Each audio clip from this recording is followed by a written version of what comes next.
अस्सलाम वालेकुम दोस्तों, मुझे नाम नवीद है। आज मैं तव्हांखे ज़ाल मुड़स जी ॻाल्हि ॿुधाईंदुसि। अचो त कहाणी ॿुधो। हिकु मुड़ुस ऐं ज़ाल हुया ऐं उनजो को औलाद न हुयो। तमामु ग़रीब हुया। हुन चाहियो कि मुंहिंजो औलाद हुजे। हिकु ॾींहुं ज़ाल सोचियो त आउं हिकु पुतलो ठाहियां। हुन पुतलो ठाहिणु शुरू कयो त हुन पहिरीं सोचियो, पंहिंजे मुड़ुस खे सॾे ॿुधाई, चई तव्हां वरी पुतलो ठाहियो, आउं हिन कमाए।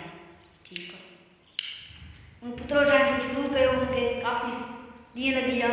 हुन पहिरीं पुतले सां शुरूआति कई त मुंहं सां शुरूआति कई। पहिरियों हुन चहिरो ठाहे छॾियो।